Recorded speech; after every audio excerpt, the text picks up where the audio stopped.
Ich bin Martin und ich baue Surfbretter aus Holz. Das erste Mal surfen war bei mir in Marokko mit einem Kommilitonen von mir. Und da war ich für 4 Wochen in der Surfschule und habe als erstes mal so die Grundlagen gelernt, also das Aufstehen und das Anpaddeln der ersten Welle. Das Gefühl, eine Welle zu surfen, ist für mich so einzigartig und nicht vergleichbar mit irgendeinem anderen Gefühl. Auch wenn es immer nur ein paar Sekunden ist, will man es immer und immer wieder erleben. Ähm, genau, ja, da, so ist es.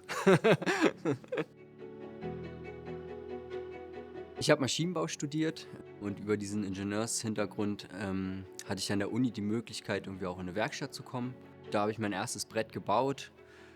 Traditionell natürlich viel zu schwer.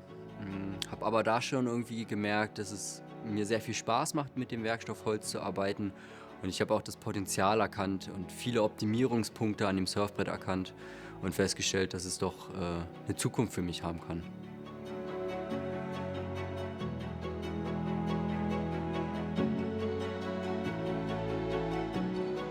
Ja, der Großteil von dem Holzsurfbrett besteht aus Balsaholz. Das verwende ich, weil es besonders leicht ist, aber gleichzeitig auch eine gewisse Stabilität noch mit sich bringt. Das Deck und das Bottom haben dann noch einzelne Deko-Elemente, beispielsweise Amaranth oder Mahagoni, einfach um einen gewissen farblichen Akzent zu setzen. Das typische Vorurteil gegenüber Holzsurfbrettern ist natürlich, dass es viel schwerer ist als ein herkömmliches Plastik-Surfbrett. Und den Nachteil habe ich halt wettgemacht, indem ich meine Surfbretter optimiert habe. Jetzt kann ich sagen, sind die Bretter genauso schwer, wenn nicht sogar leichter, und sie bieten sehr viel Potenzial, dass es da noch weitergeht in der Entwicklung. Bei mir persönlich ist natürlich auch wichtig, dass unter der Gewichtsreduzierung nicht die Stabilität von dem Brett leidet, weil nur ein stabiles Brett und ein langlebiges Brett ist auch ein nachhaltiges Brett.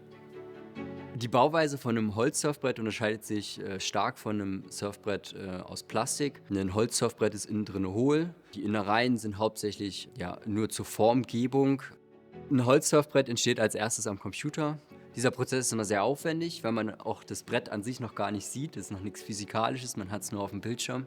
Der zweite Schritt ist dann aber schon, dass es in den Lasercutter geht und ich mit den vorgefertigten Formen vom Rechner die Spanten ausgelasert bekomme. Ich habe einen hauseigenen Lasercutter, der arbeitet hochpräzise. Das ist mir sehr wichtig, dass das Brett zum Schluss dann auch einmal natürlich symmetrisch ist und genau meinen Vorstellungen entspricht und andererseits aber auch die Reproduzierbarkeit von dem Brett da ist. Ja. Wenn die Spanten dann ausgelasert sind und zusammengeklebt, kommt das Bottom und das Deck auf das Brett drauf. Der nächste Schritt ist dann, dass die Rails angeklebt werden. Das ist ein sehr wichtiger Schritt, weil die Rails natürlich ein sehr empfindliches Bauteil sind und die müssen natürlich viele Stöße abfangen. Gerade bei Riverboards ist es sehr wichtig, dass sie gut angeklebt werden und stabil halten. Die bringe ich dann in Form. Das ist so der schönste Prozess eigentlich im ganzen Zusammenkleben des Brettes, wenn man dort zum ersten Mal das Brett so in der Form sieht, wie es später auch aussehen wird. Und das ist auch sehr nah an dem traditionellen Shapen, weil man halt die Freiform der Rails so in Form bringt, wie es traditionell mit einem normalen Surfbrett auch gemacht wird. Dann kommen noch ein paar kleine Modifikationen am Brett, also die Nose und das Tail werden noch extra geklebt und drangebracht. Die Leash-Plugs und die Fin-Plugs werden eingeklebt.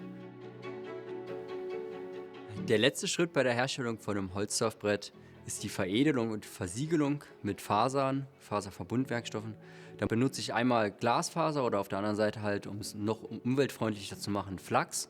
Um aber auch da wiederum das Optimum aus dem Brett herauszuholen, versuche ich da auch wieder Gewicht zu reduzieren und das mache ich, indem ich das Brett in Vakuum packe. Dabei wird der Harzanteil in den Fasern reduziert, damit wird auch das Gewicht reduziert, aber gleichzeitig auch die Stabilität erhöht.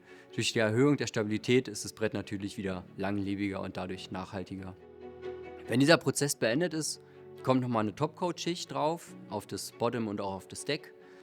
Und der Prozess ist wieder ein sehr, sehr schöner Prozess, weil man in dem Moment, wenn man mit dem Pinsel über das Holz streicht, die einzelnen Fasern und auch nochmal die Struktur von dem Holz sehr, sehr klar sieht. Wenn das passiert ist, wird das Brett nur noch poliert und in seine finale Optik gebracht und dann ist das Brett fertig.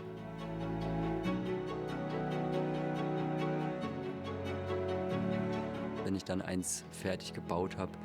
Es ist ja, ein wunderbares Gefühl, weil ich was mit meinen Händen geschaffen habe, wo ich weiß, dass andere Menschen das dann nutzen werden, um damit dieses einzigartige Gefühl zu haben, auf einer Welle zu sein.